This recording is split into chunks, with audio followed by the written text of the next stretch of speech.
Dites-nous en plus sur ces armes, ces bombes planantes qui sont larguées par les Russes le long du Dniepr. Alors une bombe planante, c'est une sorte d'intermédiaire entre un missile et une bombe, le classique, mais sa grande particularité, c'est qu'elle dispose de petites ailes, comme on les voit sur ces images, qui se déploient juste avant l'impact. Les bombes planantes sont également dotées d'un système de guidage par satellite, ce qui leur permet de corriger leur trajectoire jusqu'au dernier moment avant l'impact, quelques secondes avant l'impact, afin d'avoir un angle de tir extrêmement précis, et ce, jusqu'à plus de 50 km de distance. Ce qui rend la bombe planante extrêmement redoutable, c'est son corps en acier très épais. La bombe peut percer du béton sur plusieurs dizaines de centimètres, comme un bunker ou encore, par exemple, des ponts. Le modèle utilisé par les Russes, on va le voir sur ces images, c'est ce modèle UPAB 1500B. Il fait 5 mètres de long. On peut voir aussi un diamètre de 40 centimètres et son poids varie entre 1000 et 1500 kilos. Et la bombe planante peut aussi contenir une charge explosive entre plus ou moins aux alentours de 1000 kilos. Ces bombes planantes sont extrêmement chères, extrêmement coûteuses, plusieurs dizaines de milliers de dollars pour chaque unité. Ça reste quand même beaucoup moins cher, beaucoup moins onéreux qu'un missile de croisière calibre qui coûte 6 millions de dollars pour la production. C'est sans doute ce qui explique la raison pour laquelle l'armée russe utilise ces dernières semaines de plus en plus de bombes comme celle-ci. Brandon, est-ce qu'on sait où précisément les Russes utilisent ces bombes pour stopper les Ukrainiens? Alors les Russes ont commencé à utiliser ces bombes planantes pour la première fois lors de leur intervention en Syrie en 2019.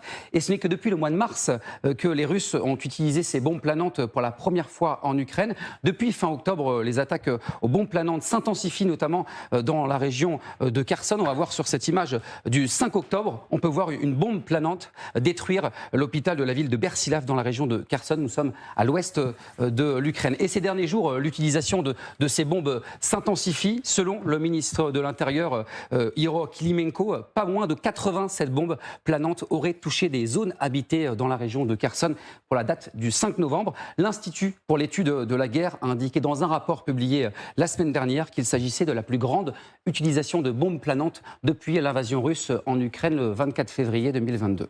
Merci beaucoup Brandon pour ces informations très précieuses pour notre débat.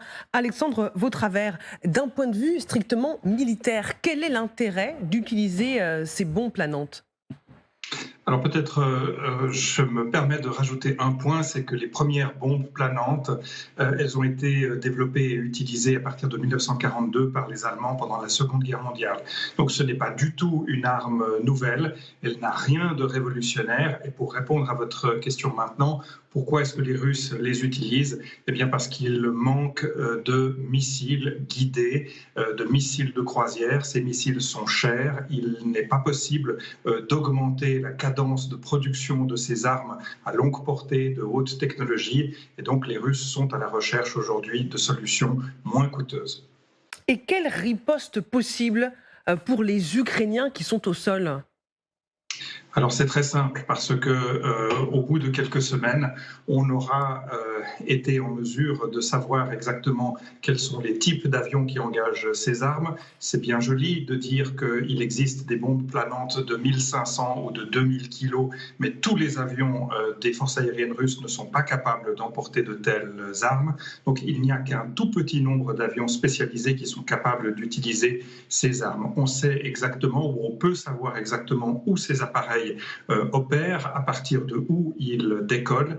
Et pour pouvoir atteindre les portées dont on a parlé tout à l'heure, c'est-à-dire entre 30 et 50 km, eh bien, il faut savoir que ces avions doivent voler extrêmement haut, qu'ils doivent avoir un profil de vol tout à fait particulier, c'est-à-dire qu'ils doivent être en vol ascendant et en train d'accélérer.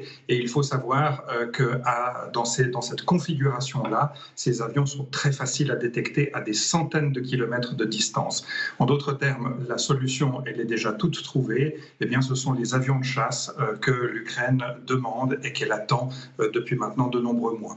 Alors je rebondis avec vous, Alexandre Vautravers. Et quel type d'avion de chasse, justement, l'Ukraine a vraiment besoin pour être efficace ? Poser cette question, c'est déjà y répondre. Vous avez besoin d'un avion de chasse qui soit capable de voler à haute altitude, qui ait une électronique de bord, des capteurs qui puissent porter sur pratiquement une centaine de kilomètres de portée et qui dispose d'armes guidées, donc par guidage radar, avec des portées de plus de 50 kilomètres, c'est-à-dire le AMRAAM américain. En d'autres termes, on est en train de parler de F-16 ou de F-18, qui sont les appareils qui ont été promis à l'Ukraine et sur lesquels ces pilotes sont déjà en train de s'entraîner. Très intéressant ce que dit notre expert Emmanuel Véron sur la réalité de l'efficacité de ces bombes. On voit ce que ça peut faire d'un point de vue militaire. Est-ce que d'un point de vue stratégique, c'est aussi une manière pour Vladimir Poutine de montrer qu'il est à l'offensive sur le terrain ukrainien ? Oui, c'est simplement pour rappeler du côté de Vladimir Poutine que la guerre est là, il continue de matraquer, de bombarder l'Ukraine et la différentes lignes de front. Mais comme le disait l'expert militaire à l'instant, on est en fait sur une arme qui est assez rustique et non pas sophistiquée, parce que la sophistication suppose de l'argent, des technologies et de l'ingénierie de l'armement.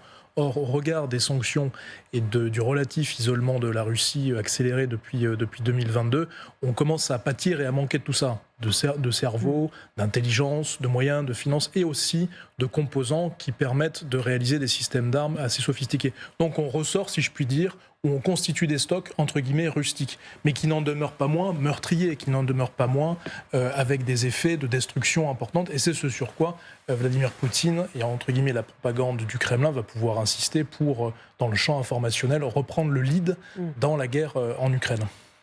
Nathalie, c'est un petit peu inquiétant pour les Ukrainiens qui attendent ces avions de chasse et qui, pour l'instant, font face à cet effet de masse, non seulement avec ces hommes russes au sol et puis ces bombes planantes. Comme quoi l'Ukraine, qui demandait les avions, avait quand même peut-être une petite idée de ce qui pouvait leur tomber sur la tête. Encore une fois, les Ukrainiens ont du matériel, c'est vrai, ont reçu pas mal de matériel. On remercie évidemment l'Europe, les États-Unis et tous ceux qui nous ont aidés, mais ce n'est pas suffisant pour pouvoir nous défendre et pouvoir sauver des vies. Je veux dire, les bombes qui tombent, là, c'est encore sur la population civile.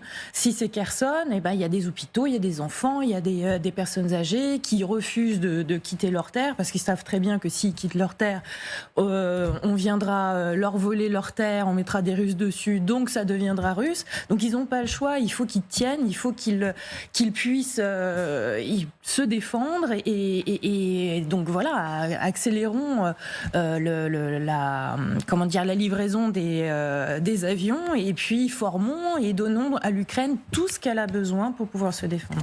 Natalia.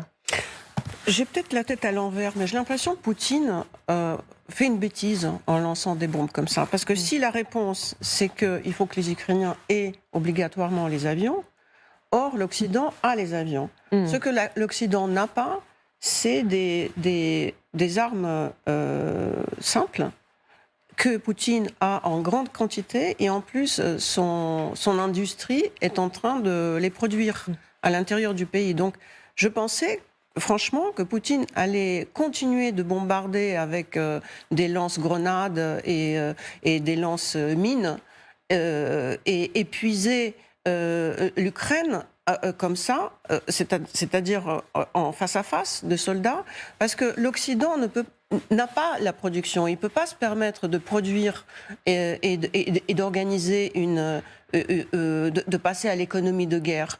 Or, si là, il pousse l'Occident de donner ses avions, je me demande si sa tactique est intelligente. Oui, c'est une question qui peut se poser. Oui. Permettez-moi de remercier Alexandre Vautravers, rédacteur en chef de la revue militaire suisse et directeur scientifique du Centre d'histoire et de prospective militaire, de nous avoir éclairé justement sur ce que sont ces bombes planantes et l'intérêt ou pas de les utiliser.